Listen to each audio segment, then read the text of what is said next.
أعوذ بالله من الشيطان الرجيم بسم الله الرحمن الرحيم وإذ قال ربك للملائكة إني جاعل في الأرض خليفة قالوا أتجعل فيها من يفسد فيها ويسفك الدماء ونحن نسبح بحمدك ونقدس لك قال إني أعلم ما لا تعلمون.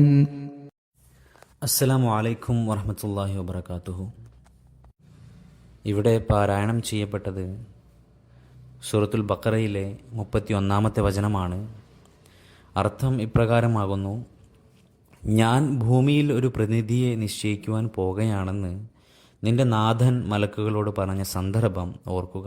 അവർ പറഞ്ഞു, അവിടെ കുഴപ്പമുണ്ടാക്കുകയും രക്തം ചിന്തുകയും ചെയ്യുന്നവരെ നീ അവിടെ നിശ്ചയിക്കുകയാണോ? ഞങ്ങളാവട്ടെ നിന്നെ സ്തുതിക്കുന്നതോടൊപ്പം നിന്റെ മഹിമയെ പ്രകീർത്തിക്കുകയും നിന്റെ വിശുദ്ധിയെ വാഴ്ത്തുകയും ചെയ്യുന്നു.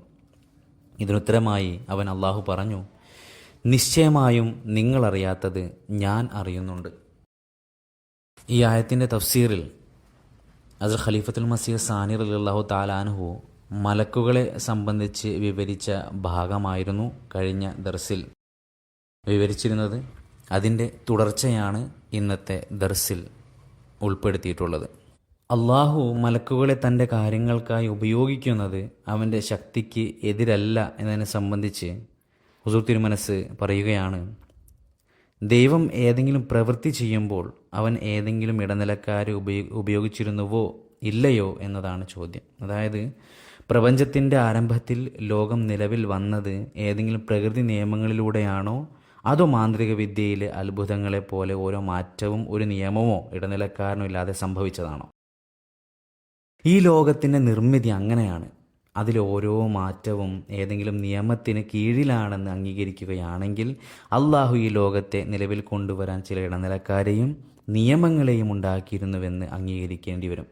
ആ നിയമങ്ങൾക്ക് കീഴിലാണ് ഈ ലോകമുണ്ടായത്, നിലവിലെ രൂപം സ്വീകരിച്ചത്.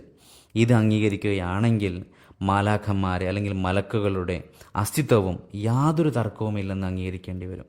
ഇടനിലക്കാരനെ ഉപയോഗിക്കുന്നത് അവൻ്റെ ശക്തിക്ക് എതിരല്ല. ദൈവത്തിൻ്റെ ശക്തിയും മലക്കുകളും അതുപോലെ അള്ളാഹു ഇപ്പോഴും ലോകത്തിൻ്റെ വ്യവസ്ഥിതി നടത്തുന്നതിന് ഇടപെടുന്നു എന്ന് വിശ്വസിക്കുകയാണെങ്കിൽ പോലും മലക്കുകളുടെ അസ്തിത്വത്തിൽ യാതൊരു തർക്കവും ഉണ്ടാകില്ല. കാരണം ഒരു കുഞ്ഞിനെ ഉണ്ടാക്കാൻ അള്ളാഹു മനുഷ്യൻ്റെ ബീജത്തെ ഉപയോഗിക്കുന്നു, മൃഗങ്ങളുടെ ദാഹം ശമിപ്പിക്കാൻ വെള്ളം ഉപയോഗിക്കുന്നു, ലോകത്തെ പ്രകാശിപ്പിക്കാൻ സൂര്യനെ ഉപയോഗിക്കുന്നു. എന്നിട്ടും അവൻ്റെ ശക്തിക്ക് യാതൊരു കുറവും വരുന്നില്ലെങ്കിൽ ലോകവ്യവസ്ഥ നിലനിർത്താൻ അവൻ മലക്കുകളെ ഇടനിലക്കാരാക്കിയിട്ടുണ്ടെങ്കിൽ അവൻ്റെ ശക്തിക്ക് എന്ത് കുറവ് വരാനാണ്? ലോകത്തിൻ്റെ നിയമങ്ങളും മലക്കുകളും ഖുർആനിൽ നിന്ന് തെളിയിക്കപ്പെട്ടതും പ്രകൃതി നിയമങ്ങൾ സ്ഥിരീകരിക്കുന്നതുമായ യഥാർത്ഥ കാര്യം എന്തെന്നാൽ അള്ളാഹു തൻ്റെ പൂർണ്ണമായ ജ്ഞാനത്താൽ ലോകത്തൊരു വലിയ നിയമത്തിന് കീഴിൽ പ്രവർത്തിപ്പിക്കുന്നു. ഖുർആനിൽ പറയുന്നു, അവൻ ആകാശത്തെ ഉയർത്തുകയും അതിനെ ക്രമപ്പെടുത്തുകയും ചെയ്തു, അതിൻ്റെ രാത്രിയെ ഇരുണ്ടതാക്കുകയും അതിൻ്റെ പകലിനെ വെളിച്ചമുള്ളതാക്കുകയും ചെയ്തു. ഇത് അൽ നാസിയാത്തിൽ 29-30 ആയത്തുകളാണ്. ഈ വചനത്തിൽ അള്ളാഹു പറയുകയാണ്, ആകാശ വ്യവസ്ഥിതി എന്ന് പറഞ്ഞാൽ ഒരു പൂർണ്ണ നിയമത്തെ അടിസ്ഥാനമാക്കിയുള്ളതാണ്. അതിൽ ചിലത് മറഞ്ഞിരിക്കുന്നതാണ്. അത് ചിന്തയിലൂടെയും ഗവേഷണങ്ങളിലൂടെയും മനസ്സിലാക്കാൻ സാധിക്കും. ചിലത് വ്യക്തവും പ്രകാശവുമാണ്. സാധാരണ കണ്ണുകൾക്ക് പോലും അത് പഠിക്കാൻ കഴിയും. ഈ 2 തരം നിയമങ്ങളും പ്രകൃതി നിയമങ്ങൾ പഠിക്കുന്നവർക്ക് വ്യക്തമാണ്. സൂര്യനെയും ചന്ദ്രനെയും എടുക്കുക, അവയുടെ ചില സ്വാധീനങ്ങൾ വളരെ വ്യക്തമാണ്. സാധാരണക്കാർക്ക് പോലും അവയെ മനസ്സിലാക്കാൻ സാധിക്കും. തുടർന്ന് മലക്കുകളുടെ കർത്തവ്യങ്ങളെ സംബന്ധിച്ച് ഹുസൂർ തിരുമനസ് പറയുകയാണ്, അള്ളാഹുവിൻ്റെ നിർദ്ദേശങ്ങൾ നടപ്പിലാക്കുന്ന ലോകത്തിലെ അടിസ്ഥാന കണ്ണികളാണ് മാലാഖന്മാർ അല്ലെങ്കിൽ മലക്കുകൾ. ഖുർആൻ പറയുന്നു, സിംഹാസനം ചുമക്കുന്നവരും അതിന് ചുറ്റുമുള്ളവരും തങ്ങളുടെ രക്ഷിതാവിനെ സ്തുതിക്കുകയും അവനിൽ വിശ്വസിക്കുകയും സത്യവിശ്വാസികൾക്ക് വേണ്ടി പാപമോചനം തേടുകയും ചെയ്യുന്നു. സൂറത്തുൽ മുഅ്മിനിലെ 8-ാമത്തെ വചനമാണ് ഇവിടെ വായിച്ചു കേൾപ്പിച്ചത്. അർശ് എന്നാൽ സിംഹാസനം എന്നതാണ്. അതിൻ്റെ അർത്ഥം സൂറത്ത് യൂനുസിൽ 4-ാമത്തെ വാക്യത്തിൽ വിശദീകരിച്ചിട്ടുണ്ട്. ഇതിൻ്റെ അർത്ഥം അള്ളാഹുവിൻ്റെ ഗുണങ്ങളുടെ പ്രകടനമാണെന്ന് തെളിയിക്കപ്പെട്ടിട്ടുണ്ട്. അപ്പോൾ അർശിനെ ചുമക്കുക എന്നതിനർത്ഥം, അല്ലെങ്കിൽ ഈ സിംഹാസനത്തെ ചുമക്കുക എന്നതിൻ്റെ അർത്ഥം അള്ളാഹുവിൻ്റെ ഗുണങ്ങളെ വെളിപ്പെടുത്തുക എന്നതാണ്. ലോകത്തിൻ്റെ പ്രവർത്തനം അള്ളാഹുവിൻ്റെ ഗുണങ്ങൾക്ക് കീഴിലായതിനാൽ ഇതിനർത്ഥം ലോകത്തിൻ്റെ എല്ലാ പ്രവർത്തനങ്ങളുടെയും ആദ്യ കണ്ണികൾ അവരാണെന്നും ഭൗതിക ലോകത്ത് അള്ളാഹുവിൻ്റെ ഗുണങ്ങളെ അവർ നടപ്പിലാക്കുന്നു എന്നുമാണ്. മലക്കുകളോട് ആദമിനനുസരിക്കാൻ കൽപ്പിച്ചതിനർത്ഥം ആദമിൻ്റെ സ്വീകാര്യത ലോകത്ത് വ്യാപിപ്പിക്കുക എന്നതാണ്.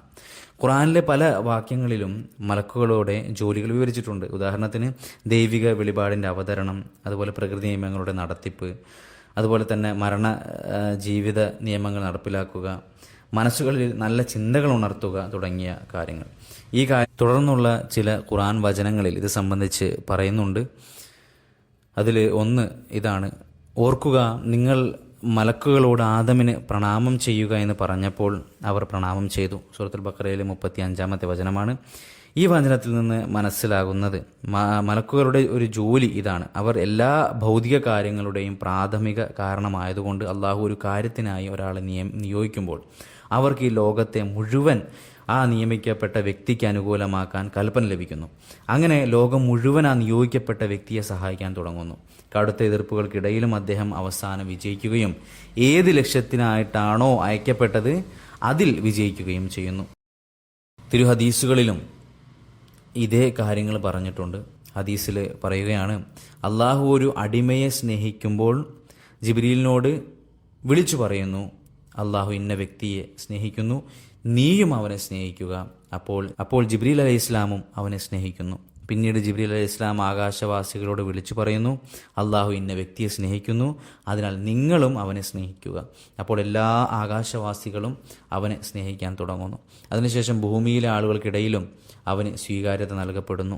ഇത് ബുഖാരിയിലെ കിതാബുൽ അദബിൽ വന്നിട്ടുള്ള ഹദീസാണ്. അങ്ങനെ അവർ, അതായത് മലക്കുകൾ, ഭൗതിക മാറ്റങ്ങൾക്ക് നേതൃത്വം നൽകുന്നതുകൊണ്ട് അവരുടെ പിന്തുണയോടെ ലോകത്തിൻ്റെ മുഴുവൻ വ്യവസ്ഥയും അള്ളാഹുവിൻ്റെ പ്രതിനിധികളെ പിന്തുണയ്ക്കാൻ തുടങ്ങുന്നു. ആകാശത്തിൽ നിന്നുള്ള പിന്തുണകൾ കണ്ട് ഭൗതിക ലോകത്തിലെ ആളുകൾക്ക് ഒടുവിൽ മാർഗദർശനം ലഭിക്കുകയും അള്ളാഹുവിൻ്റെ പ്രതിനിധികളെ അംഗീകരിക്കുകയും ചെയ്യുന്നു. ഈ ആയത്തിൻ്റെ തഫ്സീർ തുടരുന്നതാണ് ഇൻഷാ അല്ലാഹ്. വാഖിറു ദഅ്വാനാ അൽഹംദുലില്ലാഹി റബ്ബിൽ ആലമീൻ.